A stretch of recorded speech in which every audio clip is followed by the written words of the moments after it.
এজন্য যারা গণক তাদের কাছে যাওয়া যাবে না, যারা টিয়া পাখির ব্যবসা করে ওদের কাছে যাওয়া যাবে না, লিটন দেওয়ানের কাছে যাওয়া যাবে না, হাতের রেখা দেখে যারা ভাগ্য বলতে চায় এদের কাছে যাওয়া যাবে, কারণ এগুলো ভুয়া। এগুলো কি? হাতের রেখায় কোনো ভাগ্য থাকে না, কারণ ভাগ্য তারও থাকে যার হাত থাকে না, ঠিক কিনা? হাত নাই পা নাই এরকম বাচ্চা বিকলাঙ্গ জন্ম নেয় না? চকরিয়াতে নেয় না? নেয়? বিকলাঙ্গ নাই তো যেই ছেলেটা বিকলাঙ্গ হয়ে জন্মালো উইদাউট এনি হ্যান্ড, হাত ছাড়া, তাহলে ওর ভাগ্য গেল কই? কথা কর, ওরও ভাগ্য আছে না নেই? এজন্য যারা হাতের রেখা দেখে কথা বলে তাদের কাছে যাওয়া যাবে না। মাজারে যে সিজদা করা যাবে, মাজারে পড়ে থাকা ব্যক্তিটার কাছে কিছু চাওয়া যাবে। আল মাইয়িতু ফিল কবর কাল গরিকু ফিল বাহর, সাঁতার না জানা ব্যক্তি সাগরে পড়ে গেলে যেমন অসহায়, কবরে পড়ে থাকা ব্যক্তি তার চাইতো বড় অসহায়। সে তোমারে কিচ্ছু দিতে পারে না, তুমি দোয়া করে তারে কিছু দিয়ে আসতে পারবা, ঠিক কিনা? দুআফাত তালিবু ওয়াল মাতলুব, যে চায় ও দুর্বল, যে শুয়ে আছে যার কাছে চায় ওইটাও দুর্বল, ঠিক কিনা? এজন্য চাইতে হবে একজনের কাছে, তিনি কে? ওই এক আল্লাহর কাছে চাওয়ার নাম তাওহীদ। এই সূরার নাম শুধু সূরাতুল ইখলাস নয়, এই সূরার আরেক নাম হলো সূরাতুত তাওহীদ, তাওহীদের সূরা। কারণ এই সূরার ভেতরে আল্লাহর একত্ববাদের ঘোষণা আছে। কথা বুঝতে পারছেন? কষ্ট হচ্ছে মনে হয়? কষ্ট হচ্ছে না তো? তাহলে সূরাতুল ইখলাসের আমরা আরেকটা নাম শিখলাম আজকের ক্লাসে। কি নাম? মাশাআল্লাহ, what a response, what an amazing response, কত সুন্দর জবাব। সূরাতুত তাওহীদ। এই সূরার আরেকটা নাম আছে সূরাতুল মা'রিফা। কি নাম? মা'রিফা, সূরাতুল মা'রিফা। মা'রিফা মানে জানা বা চিনা।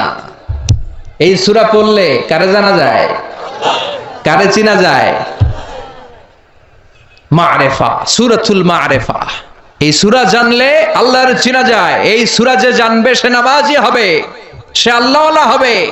কিন্তু এই মারেফারে আমরা মারেফত বানাইছি। মারে মারে আসলে মারেফত না, মায়ের পথ। মায়ের উপরে ঔষধ নাই, মায়ের ভিটামিন আছে, ঠিক কিনা? ওগুলোর সাইজ করতে হবে। সাইজ না করলে এই ভণ্ডামি ওরা ছাড়বে না। নামাজ নাই, রোজা নাই, জিকির নাই, স্ত্রী নাই, সন্তান নাই, কিচ্ছু নাই, মাথার মধ্যে চুলের জটলা পাকায় আর বলে এটা মারেফত।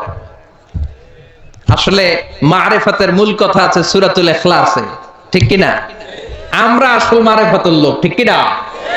আমরা সূরাতুল মা'রিফার তাফসীর আজকে শুনবো। এজন্য মারেফার দাবিদার যদি কেউ হয়ে থাকে, এই সিরাতুন নবীর সৈনিকেরা হচ্ছে মারেফাতের দাবিদার। চিল্লায় বলো ঠিক কিনা? যে ভণ্ডগুলো মারেফাতের কথা বলে এগুলা মারেফাত নয়, ওরা আছে মাইরের পথে। ওগুলোর মাইর দিলে ওদের কপালে হেদায়েত নসিব হবে। চিল্লায় বলেন ঠিক কিনা? তাহলে জানা গেল এই সূরার আরেকটার নাম সূরাতুল মা'রিফা। সূরাতুল ইখলাসই শুধু সূরাতুল ইখলাসের নাম নয়, এই নামটা ছাড়াও এই সূরার আরো অনেক চমৎকার চমৎকার নাম আছে। সূরাতুল ইখলাস ছাড়াও এই সূরাটার আরেকটা নাম হচ্ছে সূরাতুত তাওহীদ। কি নাম? তাওহীদেরই মুর্শিদ আমার মুহাম্মাদের নাম বলো, মুহাম্মাদের নাম। আল্লাহর নাম জপলে বুঝতে পারি আল্লাহরই কালাম বলো, মুহাম্মাদের নাম, ঠিক কি না? এই সূরার আরেক নাম হলো সূরাতুত তাওহীদ। তাওহীদ মানে একত্ববাদ, ওয়াননেস অফ গড। ঈশ্বর যে একজন, স্রষ্টা যে একজন, আমাদের রব আল্লাহ যে একজন, এই কথার প্রমাণ এই সূরার ভেতরে দিয়ে দিয়েছে কে? ওয়াননেস অফ গড, এটার বলে তাওহীদ। এটার কি বলে? আরে তাওহীদের বিপরীত হচ্ছে শিরক। সহজ না বোঝাটা? আমরা একজন রে মানে কয়জন রে? ঝামেলা কম হয়ে গেল না? 3-4 জন হলে ঝামেলা বেশি, একজন ঝামেলা কম। শুধু তারই ডাকবো, তার কাছেই চাইবো, কার গুণগান গাইবো, এটার নামই তাওহীদ। আর এই তাওহীদের বিপরীত হলো শিরক। শিরক হলো সবচেয়ে বড় পাপ। শিরক কি? সবচেয়ে বড় পাপ। আমি বলি সব পাপের বাপ। ক্যান্সারের অ্যান্সার আছে, কিন্তু শিরকের কোনো অ্যান্সার নাই। পাপ নাই, ভুল নাই, এমন কোন মানুষ নাই, ঠিক কিনা? কিন্তু পাপীদের মধ্যে, ভুলকারীদের মধ্যে আল্লাহর কাছে সবচাইতে শ্রেষ্ঠ পাপী, সবচাইতে প্রিয় ভুলকারী ওই ভুলকারী ভুল করার পরেই তওবা করে কার কাছে? ইয়া আইয়ুহাল্লাযীনা আমানু তুবু ইলাল্লাহি তাওবাতান নাসুহা। ও গোলাম, তওবার মতো তওবা করো। ও বিশ্বাসীরা তওবা করো। তওবার মতো তওবা করলে সব গুনাহ মাফ করে দেয় কে? আল্লাহ বলে আমার কাজ তোদের তওবা কবুল করা।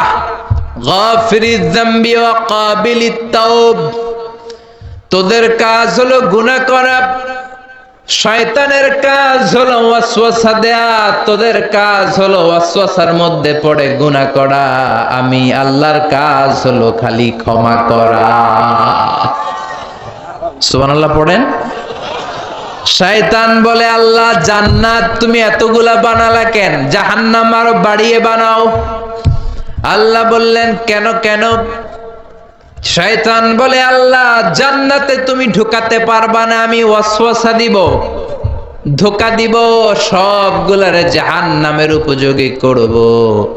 আল্লাহ বললেন ও শয়তান তুই ওয়াসওয়াসা দিবি, বান্দা গুনাহ করবে, আমি মাফ করে দিয়ে জান্নাত দিয়ে দেব। শয়তান বলে আল্লাহ হিসাব এত সহজ না, আমি ডান দিক থেকে ধোঁকা দেব, বাম দিক থেকে দেব, সামনে থেকে, পেছন থেকে, নিচ থেকে, একেবারে রক্তের শিরা উপশিরার ভেতরে ঢুকে ঢুকে মাজরাদ্দাম, রক্তের শিরা উপশিরার ভেতরে, রগের ভেতরে ঢুকে ঢুকে ধোঁকা দেব। একটারেও জান্নাতে ঢুকাতে পারবেন না, আমি চ্যালেঞ্জ দিলাম। আল্লাহ বললেন শয়তান তুই আমারে চ্যালেঞ্জ দেস? আমি তো মহারাজা, আমার সাথে চ্যালেঞ্জ চলে না। তুই আমাকে চ্যালেঞ্জ দিলি, আমিও তোর চ্যালেঞ্জ দিলাম। যা, I take your challenge, I take your challenge. তুই আজীবন ধোঁকা দিবি, তুই আজীবন ওয়াসওয়াসা দিবি। আমার বান্দারা নামাজ ছাড়বে, জুলুম করবে, অন্যায় করবে, অপরাধ করবে। সিরাতুন নবীর মাহফিলে একদিন এসে, তাফসিরের মাহফিলে একদিন এসে অনুশোচনা করে চোখের পানি ছেড়ে ক্ষমা চাইবে। ক্ষমা চাওয়ার সাথে সাথে আমি আমার বান্দার জীবনের সব গুনাহ মাফ করে দেব। কিন্তু বিভ্রান্তি সৃষ্টি করা যাবে না। আমরা কেউ তাবলীগ করি, আমরা কেউ জামাত ইসলাম করি, আমরা কেউ চরমনায়ের পীরের মুরিদ, আমরা কেউ বিভিন্ন দলের সাথে জড়িত, আমরা কেউ হেফাজতে ইসলাম, আমরা কেউ কৌমি, কেউ আলিয়া, কিন্তু আমাদের মুসলমানদের মধ্যে, আমাদের দাড়িওয়ালাদের মধ্যে, আমাদের টুপিওয়ালাদের মধ্যে আছে 100 বছরের ঐক্য এই ভূখণ্ডে। চিল্লায় বলেন ঠিক কিনা? এজন্য দাওয়াতের নামে, সহিহ হাদিসের নামে, ইসলামের নামে এই দেশের ঐক্য আপনারা নষ্ট করবেন না। এই ঐক্য নষ্ট করার কোনো অধিকার আপনাদের নাই। চিৎকার করে বলেন ঠিক কিনা? ইসলাম মানতে হলে সহিহ সুন্নাহর আলোকেই মানতে হবে, সহিহ কথার আলোকেই মানতে হবে। But your approach should be very flexible.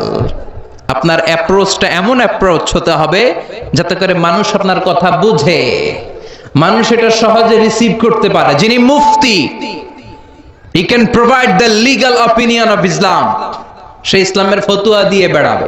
তার ফতুয়ায় একটা কমন জিনিস যেটা থাকতে হবে, আজকে মনে রাখবেন, সেটা হচ্ছে আত-তাইসির। আমার সাথে সাথে বলেন সেটা কি? আত-তাইসির মানে সিম্পলিসিটি। সিম্পলিসিটি মানে সহজীকরণ। ইসলামের যত আহকাম, যত নিয়ম কানুন, যত কোডিং সিস্টেম, যত রুলিং সিস্টেম, যত লিগ্যাল অপিনিয়ন, সবগুলো আমাদের মানতে বুঝতে সহজ হবে, আমাদের জন্য কঠিন হবে না। তাই কঠিন ইসলাম এই ভূখণ্ডে প্রচার করার আপনাদের দরকার নাই। আমরা খুব ভালো করে ইসলামকে মানতে জানি এবং সেটা সহি সুন্নাহর আলোকে চিৎকার করে বলেন ঠিক কিনা। শত বছরের ঐক্য আমরা নষ্ট হতে দেব না।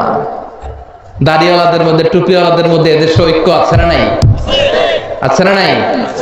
এই ঐক্যকে সংরক্ষণ করার দরকার আছে না নাই? আল্লাহ তুমি আমাদেরকে সহি সমঝ দান করো, আমরা পড়ি আমিন। আরো জোরে পড়েন আমিন। তাহলে বিষ্ণু ঈসা ইসলাম বিতিরের সালাতের শেষ রাকাতে পড়তেন, মনে আছে না ভুলে গেছেন? আপনাদের মনোযোগ আছে? একটু ঝিমায় পড়ছেন মনে হয়, ঝিমায় পড়ছেন।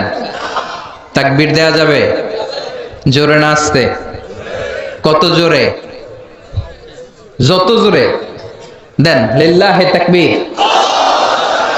লিল্লাহে তাকবীর, লিল্লাহে তাকবীর। বিশ্বনবী এই সূরাটাকে বলেছেন সুলুসুল কোরআন, 1/3 অফ দ্য বুক।